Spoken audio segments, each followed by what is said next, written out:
Hello बच्चों, कैसे हो आप सब। बहुत ही ज़्यादा फ्रस्ट्रेटिंग टाइम चल रहा है। नीट दोबारा होने वाला है 2026 का, और बहुत सारे क्वेश्चंस बच्चों के मन में चल रहे हैं और वो दोबारा रिवीजन में लग गए हैं, दोबारा प्रैक्टिस कर रहे हैं, दोबारा मॉक टेस्ट दे रहे हैं। बच्चों, ऐसे ही हमें कॉन्फिडेंस अपने आप में रखना है, ठीक है। बहुत सारे बच्चों का डाउट था कि हम एक्सपेक्ट क्या कर सकते हैं, डेट कब एग्ज़ाम हो सकता है।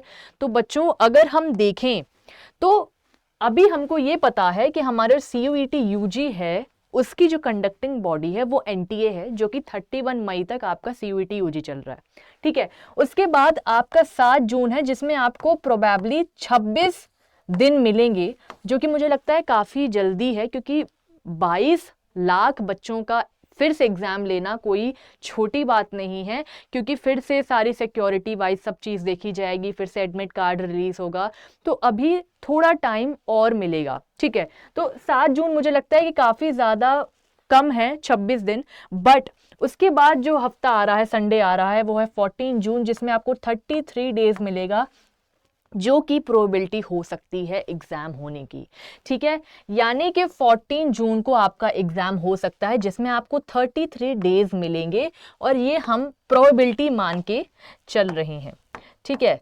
अब हमारे पास दो नोटिफिकेशन आते हैं बच्चों, ठीक है। एक नोटिफिकेशन आता है कि आपका एडमिट कार्ड और एग्जाम कब रिलीज होगा, पूरा शेड्यूल आपका, और दूसरा आता है कि आपका एडमिट कार्ड जब रिलीज होता है। दो नोटिफिकेशन हम ओवरऑल देख सकते हैं, ठीक है। तो अगर आपका एडमिट कार्ड एग्जाम से एक हफ्ते पहले रिलीज होता है, ये हम सबको पता है। तो जैसे अगर हम 14 जून हम देख रहे हैं कि हाँ इसमें एग्जाम हो सकता है, तो आप समझिए कि इससे एक हफ्ते पहले आपका एडमिट कार्ड आ जाना चाहिए। तो इतना हम समझ के चल सकते हैं कि हमें एक महीना या 1.5 मंथ्स इसके रिगार्डिंग मिलने वाले हैं। बट अभी प्रोबेबिलिटी, अभी जो संडे पड़ रहा है वो 14 जून है, ठीक है। उसके बाद का जो हम संडे देखते हैं बच्चों, वो है 21 जून। बट प्रॉब्लम ये हो रही है कि 22 जून से UGC नेट स्टार्ट हो रहा है बच्चों, ठीक है। अब जो UGC नेट एग्जाम है, उसका भी कंडक्टिंग बॉडी जो है वो NTA है, ठीक है। तो हम ये सोच सकते हैं कि हमारा प्रोबेबिलिटी 14 जून का है। तो आप एक महीना मान के चलो कि आपको रिवीजन करना है, अपने आप पे कॉन्फिडेंस रखना है, मॉक टेस्ट देना है, ठीक है। क्योंकि अब हमारे पास एक ही चांस है कि हमें पूरा का पूरा जो हमारा कॉन्फिडेंस है, हमारा जो एकाग्रता है, हमें सिर्फ पढ़ाई में लगाना है, ठीक है। हमारा अटेंशन सिर्फ पढ़ाई की तरफ होना चाहिए। बहुत सारे बच्चे डिस्टर्ब्ड हैं, ठीक है, और वो होता है जब दोबारा एग्ज़ाम होता है तो। बट हमारे पास अभी कोई रास्ता नहीं है सिर्फ और सिर्फ पढ़ाई करने के अलावा, ठीक है। बहुत सारे बच्चे सोच भी रहे होंगे कि वो अगले साल एग्ज़ाम दें कि नहीं दें, तो उसका भी एक प्रोबेबिलिटी है कि देना चाहिए कि नहीं देना चाहिए। अब बच्चों, अगर आप बॉर्डर में हैं, ठीक है, अगर आप अनरिजर्व्ड कैटेगरी से हैं और आपके 500 के अराउंड आ रहा है, 500 प्लस के अराउंड अनरिजर्व्ड कैटेगरी के हैं आप, OBC, ठीक है, या फिर EWS में हैं और अनरिजर्व्ड में हैं, तो आपको तैयारी करनी चाहिए, ठीक है। आप ज़्यादा ला सकते हैं, आपको एक अच्छा कॉलेज मिल सकता है बच्चों।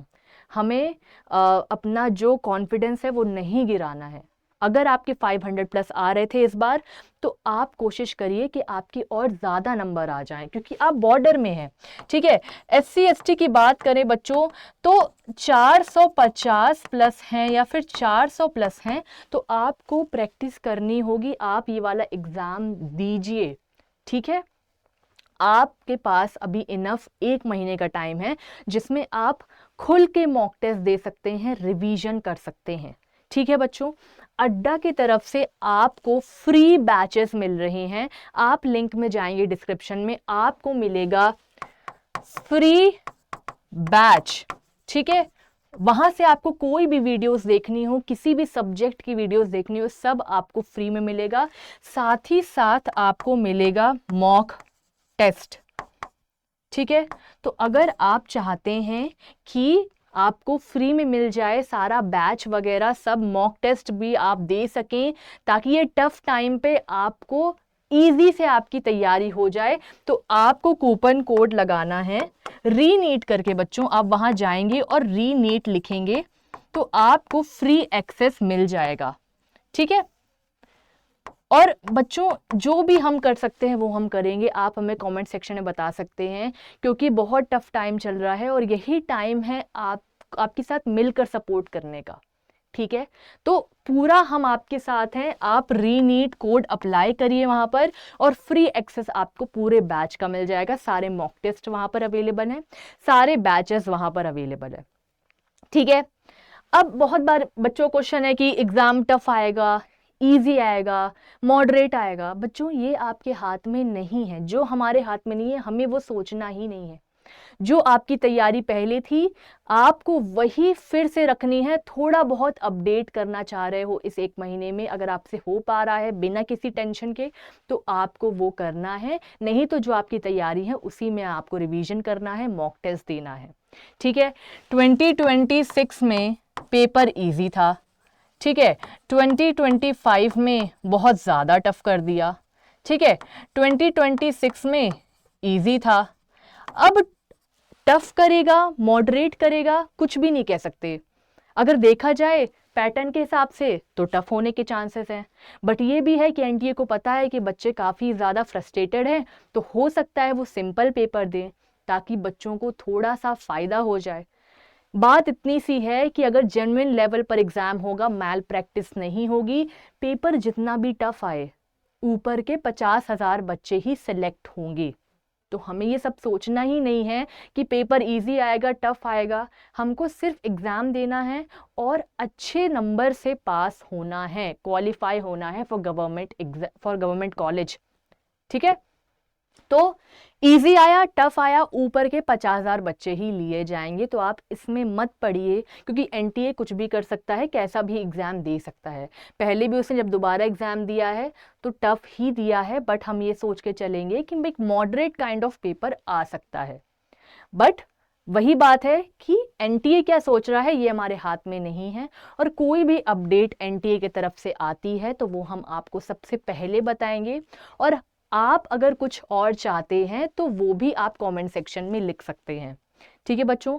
पढ़ाई पे कोई भी अब कसर छोड़नी नहीं है, हमें पढ़ना है, रिवीजन करना है और साथ ही साथ प्रैक्टिस करते रहना है। आपको फ्री बैच मिल गया है, आपको फ्री मॉक टेस्ट मिल गया है, आप जाइए एक्सेस लीजिए और 1 महीने के लिए लग जाइए, ठीक है। कोई भी टेंशन की लेने की ज़रूरत नहीं है, कोई भी अपडेट आती है तो वो मैं आपको सबसे पहले बताऊंगी।